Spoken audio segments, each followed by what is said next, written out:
안녕하세요. 저는 인하대학교 식품영양학과 김한솔이라고 합니다. 안녕하세요. 저는 인하대학교 화학공학과 이지우입니다.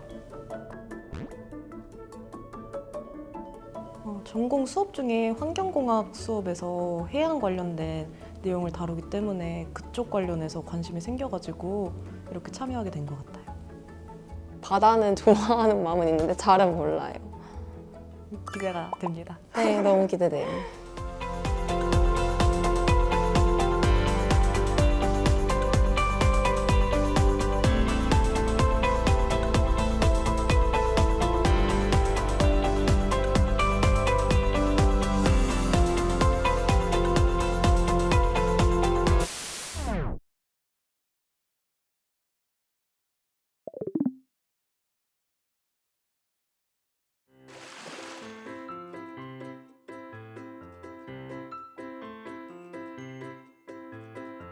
안녕하세요. 저는 경기 인천 시그랜트 소속의 송진일 박사입니다.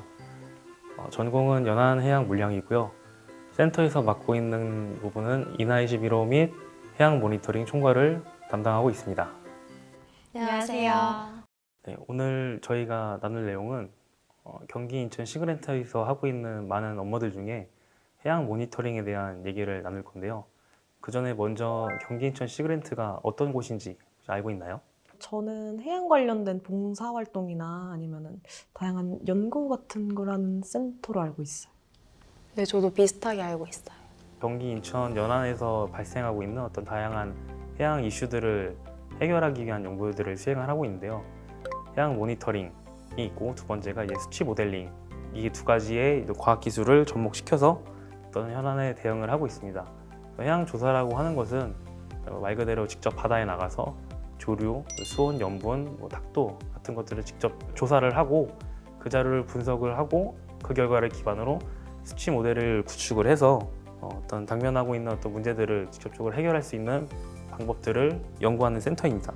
그 중에서 이제 저희 오늘 나눌 내용이 아까 말씀드린 대로 해양 모니터링에 대한 내용인데, 해양에 나가서 어떤 해양 전용 관측 장비들을 이용을 해서 직접적인 측정을 하는 것을 의미하고, 수치 모델링은 어떤 가상 공간에서 해양 현상을 재현을 함으로써 공간적인 넓은 지역을 포함하는 그런 해양적 현상을 재현을 통해서 이런 문제 해결을 모색하는 연구를 하고 있는 기관입니다.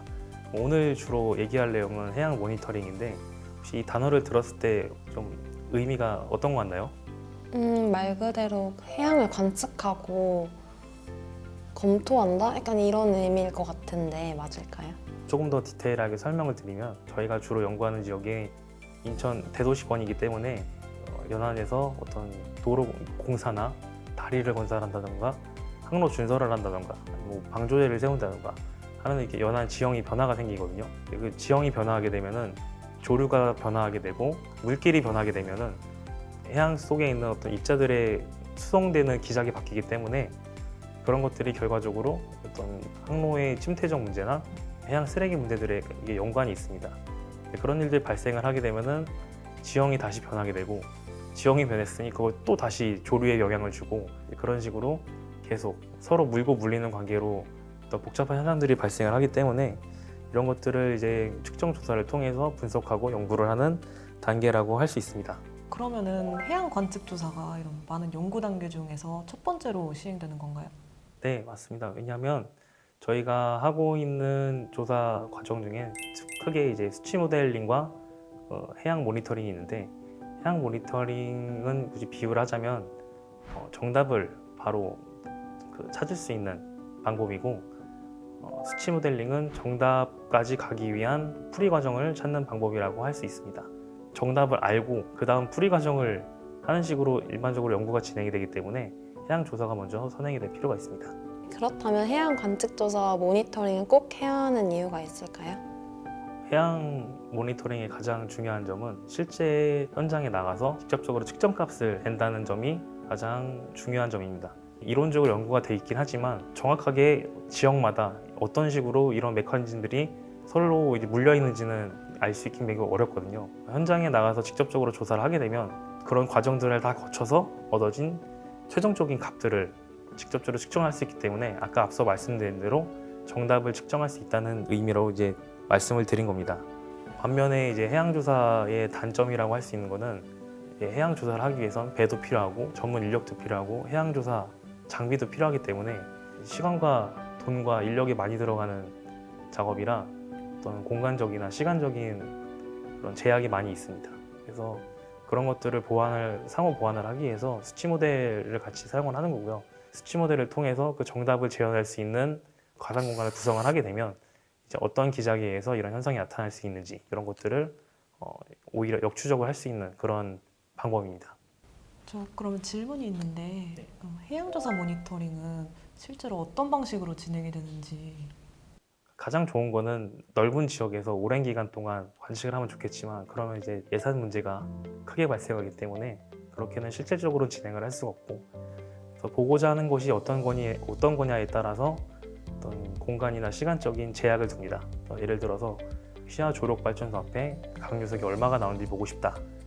그런 경우에는 강유석이 발생하는 지역이 정해져 있기 때문에 고정된 정점에서 시간을 길게 늘려서 유속 관측을 하게 되면은 그 고정된 점에서 유속이 어디까지 얼마나 높아지고 낮아지는지를 측정할 수가 있고요. 발전소 앞에 온배수가 어디까지 영향을 미칠 것이냐 같은 경우에는 넓은 해역에 걸쳐서 그 범위를 산정을 해야 되기 때문에 이럴 때는 이제 시간적인 제약보다는 공간적인 범위가 더 중요해지게 되고 그 넓은 범위를 커버하는 모니터링 계획을 짜야 됩니다. 그럼 혹시 시간이랑 공간이랑 동시에 측정을 해야 되는 경우는 있을까요? 그런 경우도 있고요. 공간적으로 동시에 보려면은 많은 정점을 놓으면 되지만 실제로 어려우니 저희 같은 경우는 어떤 식으로 하냐면 배가 어느 동일한 영역을 왔다 갔다 하면서 그 안에서 유속과 수온 염분 변화를 측정을 하고 계산하는 방법을 실제로 하고 있습니다. 이런 해양에서 벌어지는 현상들을 조사하기 위해서 해양조사선 이나21을 통해 조사를 수행하게 되는데요. 해저 모니터링과 해저 지형 변화가 어떤 식으로 진행되는지에 대해서 소개해 드리도록 하겠습니다. 해저의 모양이 변화를 하는 것을 바다 밑의 지형은 아까 말씀드린 대로 육상에서 강우가 있거나 홍수가 있거나 이럴 거면 퇴적물이 내려와서 쌓이게 되고 겨울에 강한 바람이 불게 되면 거기 다시 떠서 원래 있던 자리에서 이동을 하면서 조류를 타고 이동을 하게 됩니다. 그러면은 어디는 계속 깎여 나가는 부분이 생기고 어디는 계속 쌓이는 부분이 생기고 그러면서 어떤 연안에 전반적으로 해저 지형 변화가 나타나게 됩니다. 그래서 이제 이렇게 바다의 수심이 직접적으로 변하게 되면은 어떤 문제들이 발생할지 혹시 예상이 되시나요? 제 생각엔 바닷속 생태계에 문제가 생기지 않을까요? 저는 해저가 조금만 바뀌어도 표층에는 되게 영향이 많이 가는 걸로 알고 있거든요. 그래서 그런 식으로 위에 표층 해류에 문제가 생기지 않을까. 지금 인천에서 가장 문제가 되는 부분들은 이제 항로 침퇴적 문제.